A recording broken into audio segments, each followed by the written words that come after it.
वो आपको चैलेंज के साथ बता रहा है कि मैं ऐसा करने वाला हूं, और वो भी आपको 6-6 महीने पहले सुना देता है, फिर भी आपकी आंखें नहीं खुलती। हमारा जो नुकसान हो रहा है ये ज्योतिष विद्या के माध्यम से ही हो रहा है। और अनूपदास जी महाराज ने भी ये लिखा है कि हे संसार के लोगों, तुम टीपणे और ज्योतिष विद्या के भरोसे परमेश्वर को भूले हो, और ये ज्योतिष विद्या तुम्हारे बच्चों का काल है। पूरे संसार के बच्चों का ये काल है। और ये संसार के लोगों, अगर हिंदुस्तान में से किसी के अंदर किसी तरह की कोई तकलीफ नहीं पहुंचे तो इस जाल की खबर दूसरी विलायत के लोगों को देना। जाल कौन सा? जो जाल हमारा नुकसान कर रहा है, उसकी खबर देनी है हमको कि इससे संसार मर रहा है। ये 100 साल पहले कैसे लिख के एक आदमी हमारा भविष्य तय करता है? कैसे कर सकता है? इतने में से बैठे हो, पूरी राशि में क्या लिखा है? अब वो टीपना जैसा लिखा है वैसा ही आपके साथ में घट जाता है, वैसी ही बात आपके घर में हो जाती है। एक आदमी के लिखने से टीपना कौन लिखता है? आदमी लिखता है, परमेश्वर नहीं लिखता। भविष्य कौन लिखता है आपका? एक आदमी लिखता है। आपको पूरी जिंदगी में जन्म होते ही आपको कितने साल में कितनी तकलीफ देनी है और कितने साल आपको जिंदा रखना है, वो भी तय वो टिप्पणा करता है। आपका भविष्य, आप पैसे वाले बनोगे, नौकरी लगेगी, या गरीब बनोगे, या क्या रहोगे, कौन कौन सी दशा आपके ऊपर लागू होगी, वो भी एक आदमी तय करता है। और वो आदमी देखो 100 साल पहले एक लिख करके तैयार करके पूरा परफॉर्मा कि 100 साल में संसार में कौन कौन सी घटनाएं करनी है और किस किस को नुकसान करना है और कितने लोगों को मारना है, वो पूरा रिकॉर्ड 100 साल का बना के रख छोड़ते हैं, जिसको बोलते हैं सिक्की, जिसे शताब्दी पंचांग भी बोलते हैं। पंचांग का मतलब मैं आपको बता दूं, आप, पृथ्वी, तेज, वायु और आकाश, ये 5 है। तो उस पंचांग ने 5 को ही अपने कैद में कर रखा है, जिससे पूरे ब्रह्मांड का विस्तार हुआ है। उन 5 ही तत्वों को अपने कायदे में कैद करके रख दिया है, जिससे वो पूरा संसार उसमें कैद हो जाता है। अब ये जाल आपको 6-6 महीने पहले कानों कान सुना दिया जाता है। 6-6 महीने ये सुनाते हैं ब्राह्मण लोग कि इस बरस में अकाल पड़ेगा, फलाना खंड खाली रहेगा, फलानी बीमारी फैलेगी, फलानी जगह भूकंप आएगा, वहां तूफान आएगा, अतिवृष्टि होगी, फलाना होगा। ये आपको कानों कान सुना देते हैं। और आज पूरा संसार लिखे हुए पर भी चलता है। कभी ये भी नहीं सोचा कि एक आदमी के लिखने से सच कैसे हो जाता है, लिखा हुआ सच कैसे हो जाता है। मैं अगर एक आग लिख करके रुई में डाल देता हूं तो क्या रुई जल जाएगी? नहीं जलेगी। जब वो लिख रहा है अगला और वो सच्चा हो रहा है तो इसके पीछे क्या लॉजिक है, उसको पकड़ना जरूरी है। एक अपने परिवार में एक बच्चा जन्म लेता है, उसके जन्म लेते ही उसके माता पिता सीधे ब्राह्मण जी के पास में पहुंचते हैं कि ब्राह्मण देवता, इसके नक्षत्र देखो, इसकी स्थिति देखो और इसका नामकरण करना है। तो टाइम के हिसाब से वो नामकरण भी देता है। तो आपका कौन देता है बच्चे का? टीपणा देता है।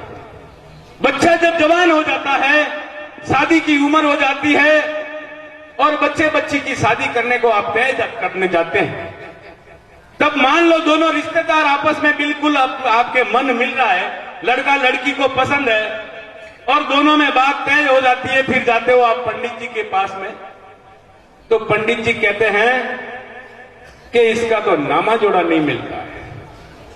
तो आपकी शादी भी कौन कराता है? टीपणा।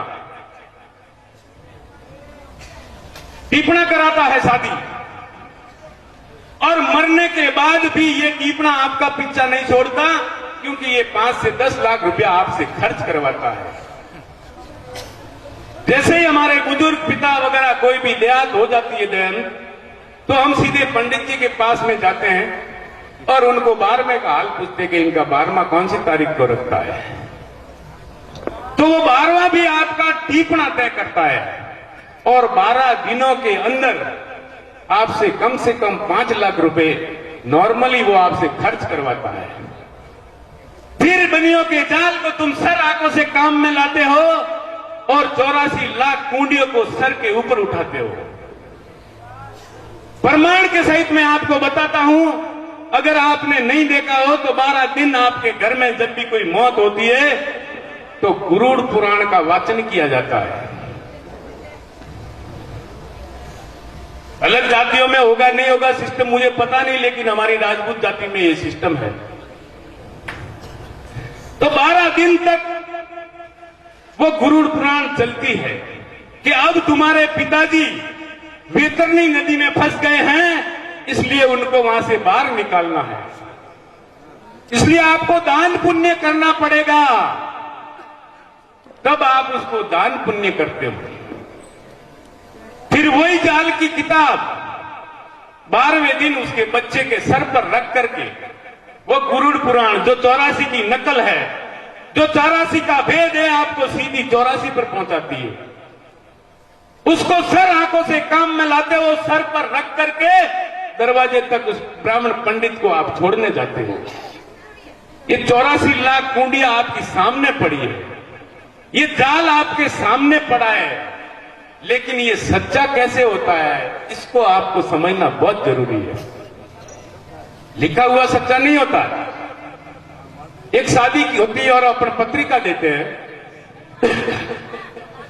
तो मैं पत्रिका तो सारे गांवों में मैं भेज देता हूं, मेरे जहां भी रिश्तेदार होते हैं वो पत्रिका मैं भेज देता हूं, लेकिन पत्रिका मात्र भेजने से मेरे घर में शादी नहीं होगी। 1 महीना पहले मुझे उस शादी के लिए तैयारियां करनी पड़ेगी, और वो शादी के दिन आने तक सारी व्यवस्था मुझे करनी पड़ेगी, और कम से कम 10 से 20 लाख रुपए खर्च करने पड़ेंगे जब वो शादी संपन्न होगी। तो उस जाल को साबित करने के लिए, संसार के सामने सच्चा करने के लिए ये लोग वहां करोड़ों रुपए खर्च करते हैं, जहां पर पूरे संसार के लोग कहते हैं कि स्वर्ग नरक है। जो अच्छे कर्म करता है उसको स्वर्ग नसीब होता है, और जो बुरे कर्म करता है उसको नरक नसीब होता है। तो भाई फिर 2 मालिक हो जाते हैं, एक स्वर्ग में बैठा हुआ मालिक और दूसरा मालिक सबके घर के अंदर बैठा है। तो आप खुद सोचो कि वो मालिक कौन सा है जो वहां बैठा बैठा सारे संसार को दुख दे रहा है, और वो मालिक कौन सा है जिसके आने से सारा संसार आनंद और सुख की घड़ी और सुख की नींद लेता है।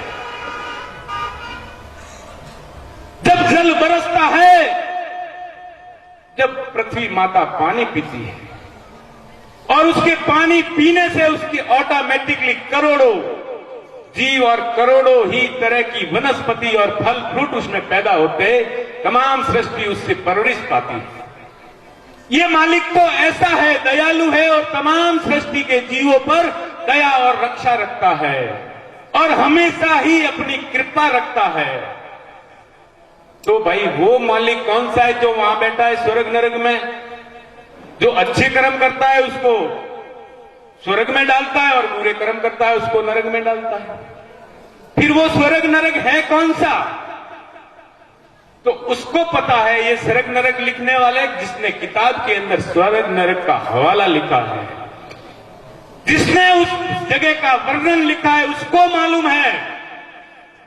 और जिसने वो टीपणा बनाया है उसके पूरे ब्रह्मांड का उसको मालूम है, और 5 तत्व और 3 गुणों का और इस सृष्टि के हर जीव का उसको मालूम है, और पूरे संसार को 12 राशि में कैद करके रखा है। ये बारगड़ी जो होती है ना, पूरी बारगड़ी को 12 राशि में कैद करके रखा है। उस राशि से कोई भी आदमी वंचित नहीं रह सकता, क्योंकि आपका मन और मता उस टीपणे के कब्जे में है। अगर प्रैक्टिकल देखना चाहो तो हमेशा आज सुबह का अखबार आप पढ़ लेना, जिसमें आपकी 12 राशि लिखी आएगी। उसमें यह लिखा होगा कि आज के दिन तुम्हारे घर में ये तकलीफ आने वाली है या तुम्हारा किसी से विवाद होने वाला है, तो 12 राशियों के ऊपर वहां पर पाप चलता है। वहां पाप चलने की वजह से वो लिखी हुई हर बात सच्ची हो जाती है। और वो संसार को छाने नहीं मार रहा है, आपकी आंखों के सामने मार रहा है और आपको चैलेंज ठोक के मार रहा है और हमेशा आपको लिख के बता रहा है वो कि कल मैं ऐसा करूंगा। अगर आप रोक सको तो रोक लो। वो आपको चैलेंज के साथ बता रहा है कि मैं ऐसा करने वाला हूं, और वो भी आपको 6-6 महीने पहले सुना देता है, फिर भी आपकी आंखें नहीं खुलती। हमारा जो नुकसान हो रहा है ये ज्योतिष विद्या के माध्यम से ही हो रहा है। और अनूपदास जी महाराज ने भी ये लिखा है कि हे संसार के लोगों, तुम टीपणे और ज्योतिष विद्या के भरोसे परमेश्वर को भूले हो, और ये ज्योतिष विद्या तुम्हारे बच्चों का काल है।